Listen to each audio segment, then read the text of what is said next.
Bom, isso é fruto de mais de 100 anos de uma propaganda intensa, né? Então, se a gente pega, por exemplo, o Reefer Madness, que é um filme da década de 40 e que trata de jovens que fumam maconha e um deles acaba praticando um crime, tentando associar o uso de maconha à prática de crimes, né? A atitudes violentas, a descontrole.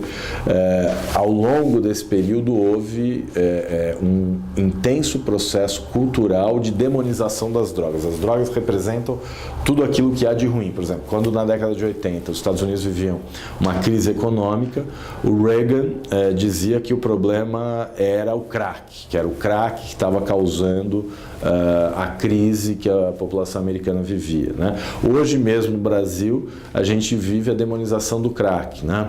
E o crack scare, né? Quer dizer, o pânico do crack. O pânico do crack justifica, por exemplo, a criação de leis duras. Nos Estados Unidos eles criaram o Minimum Mandatory Sentences. Então, no caso do crack, a pessoa condenada por tráfico ela tinha uma pena mínima muito alta, né? Às vezes até prisão perpétua, e o Three Strikes and You're Out, que é uma lei segundo a qual, a partir da terceira ofensa criminal que a pessoa pratica, a despeito da baixa ofensividade das anteriores, ela pode ser sujeita a uma pena de prisão perpétua ou uma pena muito alta. Então, leis muito encarceradoras, baseadas no pânico do crack, aconteceram no Brasil, aconteceram nos Estados Unidos, no governo Clinton, e acontecem no Brasil também, né? Aliás, o Antônio Lancetti, um psiquiatra recentemente falecido, que era conselheiro consultivo da Plataforma Brasileira de Política de Drogas e que teve um papel muito importante no movimento antimanicomial e que foi um dos mentores do programa de Braços Abertos, ele cunhou uma expressão, acho que no seu último livro, que se chama contrafissura e plasticidade psíquica, né? Então, a contrafissura é esse sentimento que a sociedade tem de ojeriza, de aversão em relação ao crack, né? A ponto de o usuário de crack ser coisificado, ser a sua humanidade é retirada, né? Então, quando a gente fala de zumbi, de nóia, de cracudo, a gente não está falando de ser humano, a gente está falando de uma coisa dominada pela droga, né?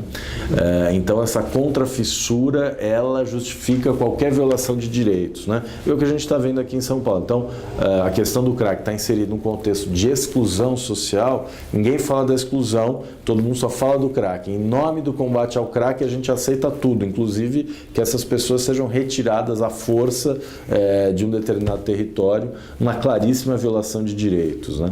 Então, a questão do crack é, sem dúvida, um exemplo de como nós não discutimos drogas com honestidade, né? Porque algumas drogas têm os seus riscos ampliados, às vezes até de forma artificial e mentirosa, e outras drogas têm os seus riscos negligenciados. Hoje, se a gente perguntar qual é o principal problema em matéria de drogas no Brasil, o principal são os 25 milhões de pessoas que fazem uso problemático de bebidas alcoólicas, né? Nós temos a pinga, a cachaça vendida a R$3, R$5 o litro nas ruas, e temos uma indústria que produz bebidas alcoólicas extremamente poderosa. A empresa brasileira, com ação em bolsa de valores hoje, que tem o maior preço, né, em termos de precificação em bolsa de valores, é a Ambev, né, que é uma empresa que produz uma droga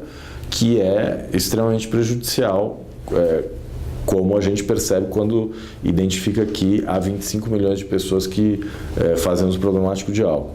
Aliado a isso, você tem uma política de controle muito branda, você tem, por exemplo, a propaganda autorizada, né? Então a gente vê as propagandas de cerveja que associam o consumo da cerveja ou de bebidas alcoólicas a situações de felicidade, prazer. Eles usam mulheres bonitas seminuas, eles usam a seleção brasileira é patrocinada por uma cerveja, enfim. Os métodos de estímulo ao consumo são evidentemente violadores do que se imagina um mercado adequado e respeitador dos direitos do consumidor, né? E nós temos na sociedade, de uma forma geral, uma percepção completamente equivocada de que o álcool não é droga, né? A Fundação Perseu Abramo fez uma pesquisa e descobriu que na população brasileira o principal veículo de informação sobre drogas é a televisão. E a televisão tem uma abordagem, especialmente esses programas policialescos, né, completamente distorcida, né, sobre o que é droga. Então, para a grande maioria dos brasileiros, droga é o que o outro usa. Né? O brasileiro não enxerga o álcool, a bebida alcoólica, como droga. Né? E isso tem a ver com essa forma permissiva com que a bebida alcoólica é regulada. Isso se explica pelo fato de que a Ambev é um dos principais financiadores de campanhas políticas no Brasil. Então, quem financia a campanha determina os temas e o posicionamento dos parlamentares. Né?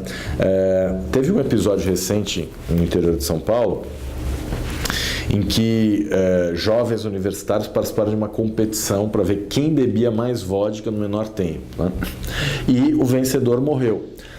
Então, a gente lida com bebidas alcoólicas talvez de forma muito negligente, né? Enquanto em relação a outras drogas existe um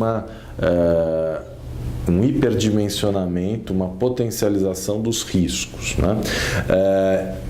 Nós defendemos, né, no IBCCRIM, na Plataforma Brasileira de Política de Drogas, a construção de uma política de drogas unificada, né, que não proíba nenhuma substância, que permita o acesso legal de qualquer pessoa adulta e que não tenha transtornos, né?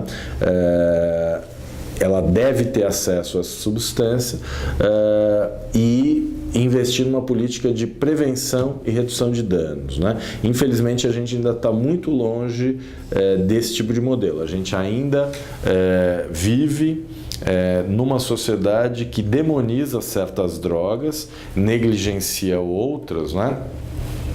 E que acha razoável que o Estado tenha esse papel de realizar a ortopedia moral de pessoas adultas, né? Que o Estado diga a pessoas adultas que elas podem ou não ingerir. Né? Evidentemente, numa sociedade democrática, em pleno século XXI, o que o sujeito faz no âmbito da sua privacidade interessa a ele e a mais ninguém. Né? O Estado ele não tem legitimidade para dizer o que o indivíduo pode ou não fazer no âmbito da sua intimidade. E alterar a consciência ordinária é algo que se insere nesse conceito de intimidade em relação ao qual o Estado não tem nenhum poder.